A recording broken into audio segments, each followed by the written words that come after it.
Okay, sorry about that. I was trying to find the little buttons on my screen.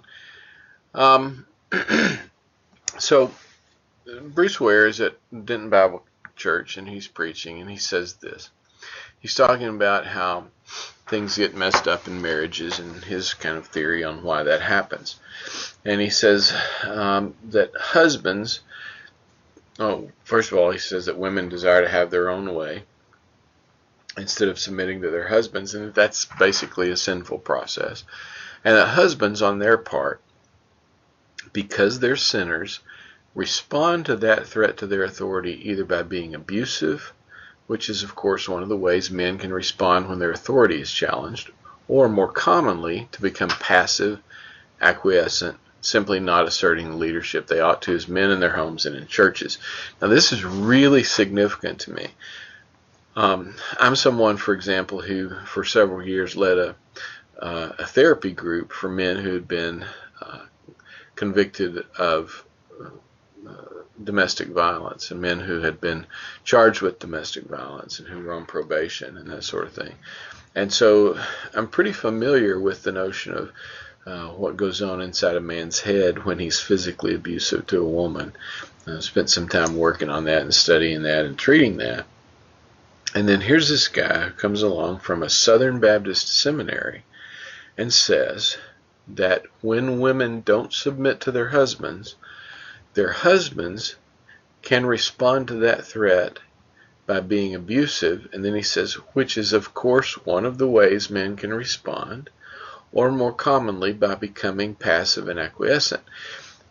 So basically what Dr. Ware does is he says, if you're a woman and you don't submit to your husband then is faced with two alternatives: to either be abusive or to become passive.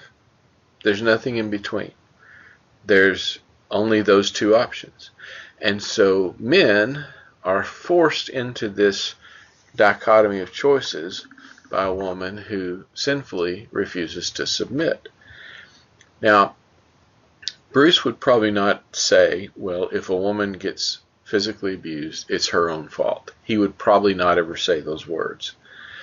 The problem is that in using this kind of strange biblical way of thinking, he's basically said just that this scenario is not the fault so much of the man, because the man is faced with either becoming a pansy or becoming abusive, because the woman has refused to submit.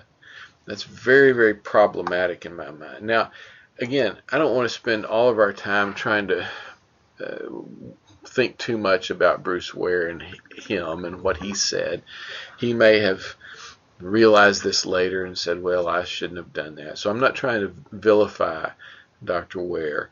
What I want us to do is think about how this strain of thinking shows up in the Christian church, particularly in the fundamental Baptist church, that men and women play specific roles, and those roles are defined very clearly by the Bible, and that if we try to get out of those roles, we have big problems. And one of the problems is men can become abusive. That's very, very dangerous thinking, in my opinion. So here we see what's happening is Bruce is teaching at this church, and this is a continuation of the story. He described his complementarian view as what Southern Seminary represents. Now, a complementarian view is a view that's held by lots of different people. And basically, it's their way of saying there's not really a hierarchy. Man is not superior to a woman. A husband is not superior to a wife. They are complementary, which is a way of, again, of saying no one's superior to someone else, but it's also a way of saying we don't treat them equally because they are complementary. The man does certain things, the woman does certain things, and they fit together in this beautiful, perfect Christian marriage package. Okay, I tend to think that's very simplistic. and way too literally focused on a few particular scriptures. Where does here? He says, because Eve is cursed in the Garden of Eden. Okay, he bases this on Genesis, of course. He says, he takes that passage that says her desire will be to have her way instead of obeying her husband because she's a sinner. Okay. What that means to the man, he said, he will have to rule. And because he's a sinner also, this can happen in one of two ways. Again, he's saying the poor man only has two choices. Okay? It can either happen through ruling that is abusive and oppressive. And of course, we all know the horrors of that and the ugliness of that. So he admits that that's an ugly scenario. But here's the other way how he can respond when his authority is threatened. He can acquiesce. He can become passive.